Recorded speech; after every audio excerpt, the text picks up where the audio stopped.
Carmelo Anthony is seen as one of the greatest scorers in NBA history, and rightfully so. With numerous great scoring seasons, multiple All-Star appearances, and 6 All-NBA teams, it's no surprise why he is not only seen as a future first ballot Hall of Famer, but one of the greatest players of all time. But when you go back in NBA history and look at the situations that Carmelo Anthony has been in and some of the situations that he should have been in, it's very obvious that Carmelo Anthony did not live up to his full potential as a player. And due to him not living up to that potential, it's very obvious that affected his career in a major way. And today we're going to go over the career of Carmelo Anthony and why he is the biggest underachiever in NBA history. Before we go any further, make sure you drop a like, subscribe to the channel, and press that bell for post notifications to stay up to date with the latest content on Young Mustard. But without further ado, let's get started with this video. Coming into the league, Carmelo Anthony was seen as a highly touted prospect, winning a championship in Syracuse. Obviously, the selling point with him was his ability to score on all 3 levels: at the rim, the mid-range, the 3-point shot, and hell, he could even take it to the free throw line and finish there very efficiently. He would end up being taken 3rd overall in the same draft class as LeBron James, Dwayne Wade, and Chris Bosh, being picked also as top 5 picks respectively. Melo would go on to have an amazing rookie season, averaging 21 points a game along with 6 rebounds and 3 assists and a steal, shooting 43% from the field and 78% at the free throw line. And unlike many rookies, Carmelo was contributing to a winning team as the Nuggets won 43 games and finished with the 8th seed in the Western Conference. If you go back and watch the tape, you can clearly see that Carmelo Anthony showed a lot of flashes in that rookie year: the jab step, the post fade, the turnaround over both shoulders, you know, the whole pure hooper thing. He showed all of that potential from day one. So it was clear that the Nuggets had a real star on their hands. So it was now left to the front office in order to build the right team around him. For the first couple of seasons, he would play with Kenyon Martin, who was a solid defensive big that can move his feet a little bit on the perimeter, but the real defensive player that they had was Marcus Camby, who would win the Defensive Player of the Year award in the 2007 NBA season, which just so happened to be the first year Carmelo was selected to an All-Star team, averaging 29 points, 6 rebounds, and 4 assists, shooting 47% from the field along with 81% at the free throw line. The Nuggets made a decision to trade for Allen Iverson at the trading deadline to give Carmelo Anthony a scoring option beside him on the perimeter. And though this is not peak Iverson in Philadelphia, and defensively he's still going to bring the team down quite a bit, they were really hoping that the offensive trade-off was worth it, considering that AI had never been a second option in his career yet. Now unfortunately, in the playoffs, things didn't pan out the way that they wanted, as they lost in 5 games to the San Antonio Spurs, but they decided to run it back with the same duo going into next season so they could build more chemistry. And in the regular season the following year, I would call it a success, at least individually for both players, as they both averaged over 25 points a game, along with Melo averaging 7 rebounds and 3 assists on a career high 49% shooting from the field, 35% from 3, and 78% at the free throw line. The Nuggets would go on to finish winning 50 games that regular season, along with being top 10 in defensive rating, 11th in offensive rating, and 2nd in points per game. Unfortunately, like the story usually is for the Nuggets in the past though, they would lose in the first round yet again, as Melo would have a pretty rough series, averaging 23 points and nearly 10 rebounds, but shot 36% from the field and 25% from 3. It was very clear that the Nuggets duo with Carmelo and Allen Iverson defensively was just not enough to overcome the Western Conference. And in 2009, after only 3 games with the team, Iverson was traded to the Detroit Pistons in exchange for Chauncey Billups. Chauncey was still a very valuable player in the NBA, an all-star caliber player I would even say, one of the better playmakers in the league, defenders at his position, and a really good 3-point shooter. If you want to know my thoughts on Chauncey's career, by the way, make sure you go and check out a recent video that I dropped. But when you go back and look at the 2009 Denver Nuggets, you can see the clear impact that Chauncey had on that roster. Role players like Nene, Kenyon Martin, J.R. Smith, they could all eat with Chauncey Billups on the court. And Carmelo Anthony, even though he took a step back offensively as far as points per game were concerned, but when you look at the overall team, the ball movement was immaculate, everybody could eat, and it was clear that Carmelo was scoring within the flow of the offense. Even on the defensive side of the ball, even though Melo was not some elite defender, he showed a lot more effort than he did at any other point in his career leading up to this season, as Melo was known for giving lackadaisical effort on the defensive side of the ball ever since college, to be quite honest honest with you. The Nuggets won 54 games, finished 6th in points per game, 7th in offensive rating, and 8th in defensive rating. They would go on to make the Western Conference Finals, defeating the New Orleans Hornets in the first round, the Dallas Mavericks in the second round, and then losing to the Los Angeles Lakers in the conference finals in a 6-game series. Melo didn't play that well in the series, as in the last 4 games he shot below 32% from the field and 17% from 3. But to be fair, a lot of his teammates were also inefficient as well, and just making the conference finals after years of losing in the first round without a playoff series win, I have to say was a huge W and step forward for this organization. Many people believe that this was just the growing pain that this organization needed in order to be contenders for the next season, but unfortunately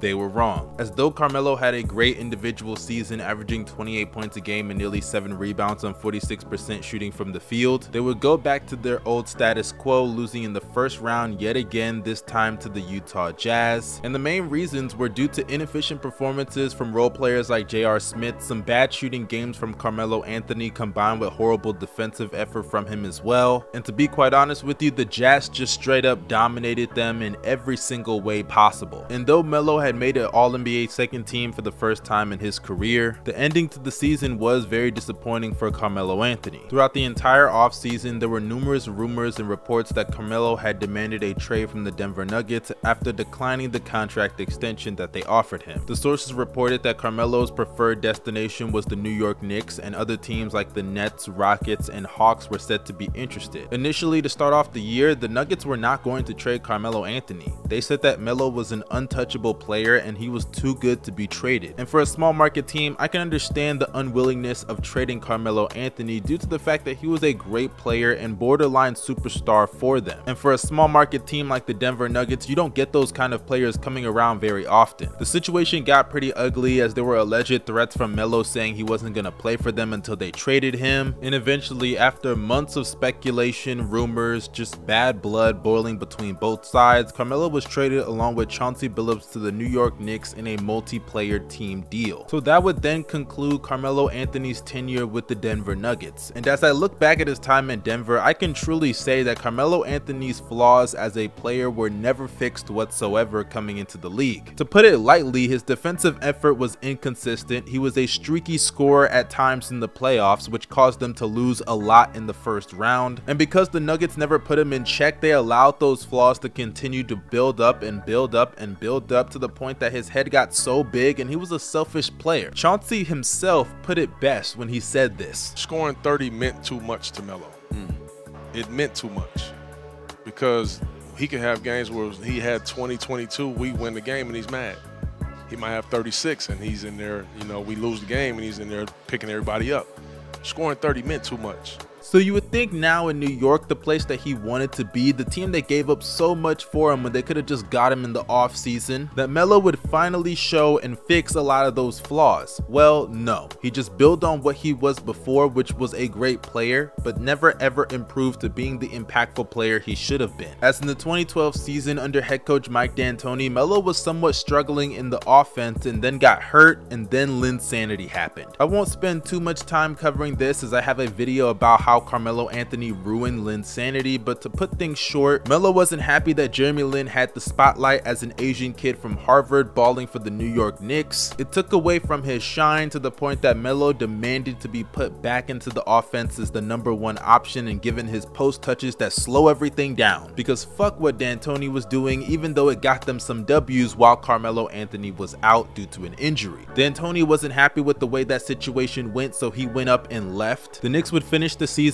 losing in the first round to the Miami Heat with Carmelo Anthony playing like trash, which was to be expected, but it was safe to assume that next year with a new head coach, a full roster, him being healthy for a majority of the season, that the Knicks' future would be better going into next year. And better it was, as the Knicks finished off the 2013 season winning 54 games in the process, and Carmelo Anthony averaged a career high in points per game with 29. He would also lead the league in scoring for the first and only time in his career, and and did it on 45% shooting from the field, 38% from 3, which would accumulate to a true shooting percentage of 56%. The whole roster stepped up in a major way. J.R. Smith was the 6th man of the year, averaging 18 points a game off the bench. Tyson Chandler was the defensive player of the year. Raymond Felton had one of his better seasons. Iman Shumpert was a good defensive player off the bench. Steve Novak shot 43% from 3, and Jason Kidd, who was a sneaky weird pickup for them, was actually being a bit impactful in the minutes that he played on both sides of the ball, primarily with his playmaking minutes that he played with Carmelo Anthony. And the more I look at it, this was a really solid roster up and down. Mike Woodson did a great job of instilling a defensive philosophy around Carmelo Anthony, because you know you can't instill that within him. And due to their efforts, they were able to make the conference semifinals as they matched up against the Indiana Pacers, who they would inevitably lose to in a 6-game series that Carmelo Anthony played really good for the most part. Melo was damn near a one-man show, and I can comfortably say this is his best series of his career, averaging 29 points a game with nearly 8 rebounds, shooting 43% from the field, 35% from 3, and 87% at the free throw line. And though his teammates underperformed in that series, the fact that they went 6 games, it was very clear that the idea was just to run it back with the same team and see how far they could go if those players could live up to their capabilities come postseason time. Unfortunately though, that is not what happened, as Tyson Chandler would go down with an injury earlier on in the season, which would force Andrea Bargnani, their pickup in the offseason, to start at center for the beginning of the year. Unfortunately, that would essentially kill their season as they started off 7-17. Bargnani was not a good floor spacer that season, shooting below 30% from 3, and defensively he was horrible. The Knicks would miss out on the playoffs, and it would be the first time Carmelo missed the playoffs in his career, and it led him to a very important decision in his career of either re-signing with the Knicks or leaving in free agency. And if you know anything about Carmelo, he's all about his money. This is the same guy that LeBron James and D Wade, his close friends, said, hey, let's all sign 3-year deals so that way we could team up in free agency. But instead, Carmelo opted for a 5-year deal while he was in Denver instead of a 3-year one. And now faced with another free agency decision approaching the age of 30 years old, it was clear that even though Carmelo was a really good player at the time, the clock was ticking on his star years in the NBA. And with not even a finals appearance to show for it, to stay on a team that had missed the playoffs the previous year and was about to lose their former defensive player of the year in Tyson Chandler in free agency to the Mavericks, that leaving the Knicks, though it is his hometown, was the right decision, especially when the opportunity to team up with the Chicago Bulls, who had an up-and-coming Jimmy Butler and a former MVP in Derrick Rose, was right there for the taking. Unfortunately though, the Knicks decided to sell their team essentially to the Carmelo Anthony sweepstakes, as they gave him a supermax 5-year deal with a no trade clause. I truly don't hate on Melo for taking the money, but at the end of the day, you can't complain about your situation when you put yourself in that. He had an opportunity to team up with LeBron and D Wade earlier on in his career instead of Chris Bosh being the one to do it, but he passed it up for the money, and the results were first round exit, first round exit, first round exit. And now with the same exact decision, with a MVP and Derrick Rose waiting for you in the offseason, you then decide to stay Melo and get that bag yet again. And what was the result over the next couple of years? Empty stats, empty stats, empty stats, missed playoffs, missed playoffs, missed playoffs. And there were so many times that Phil Jackson just threw shots at Carmelo Anthony, who became the GM obviously of the team later on in his tenure. And with the Knicks just straight up being trash, like drafting Kristaps Porzingis and then thinking about trading him a year after, Phil Jackson, what the hell were you doing? Or thinking your super team is gonna consist of overpaying Joakim Noah, trading for Derrick Rose, and also overpaying Courtney Lee. It was a really uncomfortable situation for that team. Eventually on September 25th of 2017, in the offseason, Carmelo was traded to the Oklahoma City Thunder in exchange for future teammate Enes Kanter, Doug McDermott, and a 2018 second round pick. You may think that's a little bit too low of an asking price for Carmelo Anthony, but considering that he was barely even an all-star caliber player at this point in his career, due to the fact that everyone around the league knew he was putting up empty stats, combined with the Knicks being dumbasses giving him a no trade clause, it's no surprise that this was the best that they could get for him. But now that Melo was in Oklahoma City alongside point guard Russell Westbrook, who came off of winning an MVP and averaging a triple-double for the first time in his career, and Paul George, who is a two-way star in the league, for the first time in Carmelo Anthony's career, he wasn't the first option. Hell, he wasn't even the second option. On some nights, he wasn't even the third option. So all he had to do was score and just show some effort defensively. And I wish I could say he successfully did that, but unfortunately, I can't say that. He struggled to score consistently throughout the entire year, as he shot 40% from the field and had a true shooting percentage of 50%. And defensively, he was so bad that when he was on the court, they were a bottom 10 defense, and when he was off the court, they were a top 5 defense. In the beginning of the season, they asked Melo if he was willing to take a bench role, and he laughed it off, which was fine because at the time he was coming off of an all-star appearance in New York. But then after a failure of a regular season with the Oklahoma City Thunder, as they were dubbed a super team and only finished with 48 wins, they would have one of the most humiliating playoff losses I think I have ever seen from any team in NBA history, as they lost to an up-and-coming Utah Jazz team led by rookie Donovan Mitchell, and Carmelo Anthony would have one of the worst series of his entire career. He recorded more turnovers than assists. He only averaged 12 points a game on 37% shooting from the field and 21% from 3, which would accumulate to a true shooting percentage of 45%. And when you talk about just how bad he was defensively in that series, when he was on the court, they had a 113.4 defensive rating. When he was off the court, it dropped to a 98.9 defensive rating. Everybody likes to talk about Paul George shooting bad in game 6, and trust me, he was horrible, and Russell Westbrook's inefficiencies in the earlier games, and trust me, he was horrible. But one guy that just gets swept under the rug for his horrible play in that series was Carmelo Anthony. And immediately after the series, before anybody even asked a question, Carmelo Anthony actually had the balls to say this. Yeah, I'm not sacrificing no bench role, so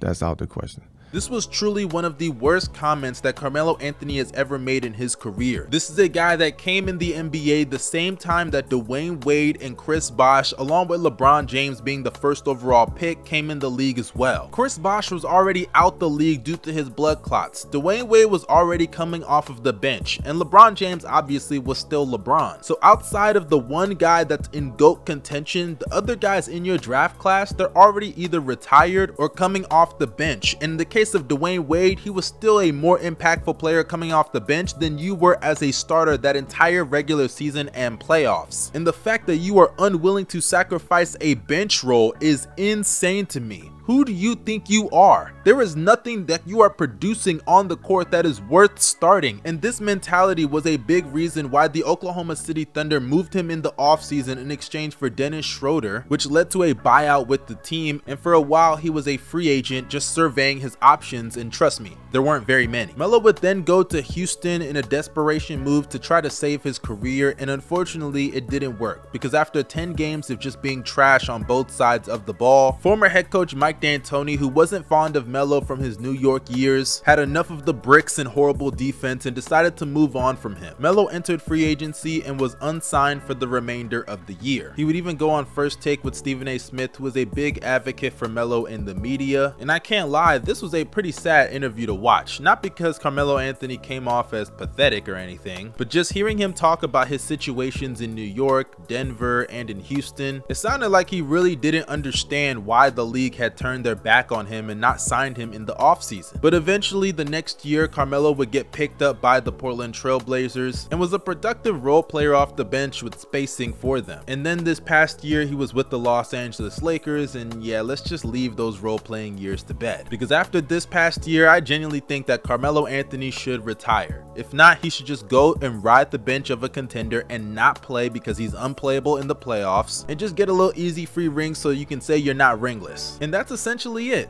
That's Carmelo Anthony's NBA career in a nutshell. I truly believe if he is not the biggest underachiever in NBA history, then he has to be one of the biggest ones. He was gifted with enormous skill to score the basketball on all 3 levels. He could score at the rim, he could shoot the mid-range, he became a very good 3-point shooter later on in New York. He had a nice handle, he had a post game, he had footwork, he could shoot free throws. And though he had his flaws with playmaking and defense, I genuinely believe he could have been better in those categories for a good duration of his career, because if you go back and watch certain moments in Melo's career defensively, he showed a lot more effort, and when he did, he was actually pretty decent on that side of the ball. Not saying he was Tony Allen or anything, but the liability he was at certain points in his career, for the most part, if he had just shown that effort, then his teams definitely would have been better off, and maybe the results in the playoffs would have reflected that. Because to have a volume scorer that isn't super efficient combined with the lack of playmaking and no defense, it's really hard hard to win with somebody like that on your roster, and that's going to eventually lead to what Carmelo's playoff career was: streaky shooting that isn't that efficient and a bunch of first round exits. And that's why throughout his whole career he was never seen as a LeBron James, Kobe Bryant, or even Dwayne Wade level player. He only finished top 10 in MVP voting twice in his career. He was never going to sniff an all defensive team. He's never reached an NBA finals or obviously won a championship, and along with only making it out the first round twice in his entire career, he has only won 3 playoff series in that duration. At the end of the day, Melo wanted to be a superstar. He wanted things to be done his way, and because it was like that for most of his career, he was never going to truly reach his full potential. It doesn't mean he's not going to go in the Hall of Fame one day, that upper echelon of NBA legends, or hell, even scorers, because that's what he's known for. He's never going to get in that category. But you guys, let me know your opinions on Carmelo Anthony. Do you think I was a little bit too harsh on him? Let me know down below. Don't forget to like, share, and subscribe, and follow me on social media. The links are in the description box. This is your boy Young Mustard signing out. You guys stay safe and have a blessed day.